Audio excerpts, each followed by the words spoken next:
The tools you will need to complete your iPad screen repair are your cracked iPad, the new Digitizer, a metal spudger tool, a Phillips screwdriver, an X-Acto knife, adhesive strips, and a pair of safety glasses.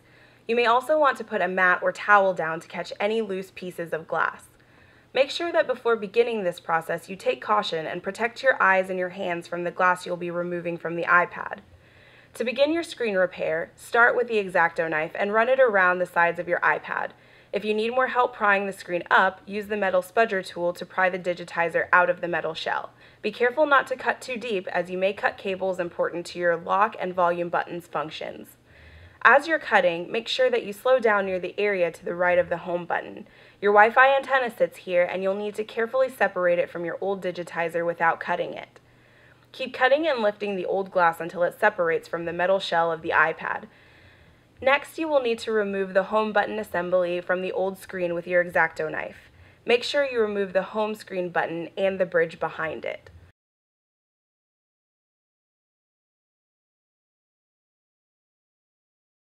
Put your Digitizer to the side while you start cleaning out the residual adhesive and glass that have been left in the shell as you were pulling out the old Digitizer. Make sure to remove all of the glass and sticky pieces. Clean up the area around you before you start the next steps. You can pause the video here and resume it after the area around you is clean. Next, take your Phillips head screwdriver and unscrew the small screws located at each of the four corners of the iPad screen. Place those screws to the side and pull the iPad out of its shell. Be careful not to touch the screen because you'll get fingerprints on the screen. Locate the bracket on the left side of the shell and use your metal spudger tool to push the bracket back and loosen the old ribbon from that area. Attach the new ribbon on your Digitizer using the metal spudger tool to push the connection in. Make sure you pull the bracket back down to lock it in place.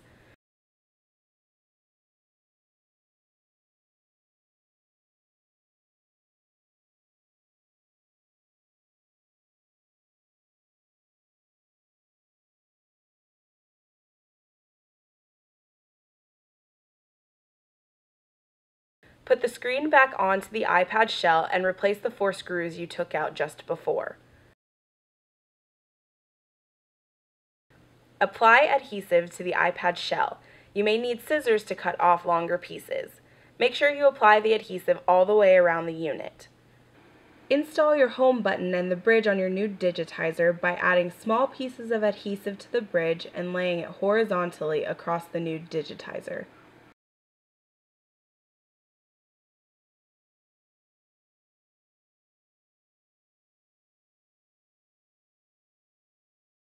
Carefully place the Digitizer onto the body of the iPad after removing the protective film from the Digitizer.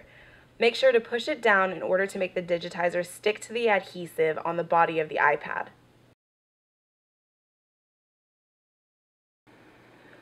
Wipe off your screen to get rid of any smudges or fingerprints. Turn your iPad back on and check your Wi-Fi settings to make sure it works. Test the home button and a few icons to make sure it's all working properly. After that, you've completed the process of installing a new Digitizer on your iPad.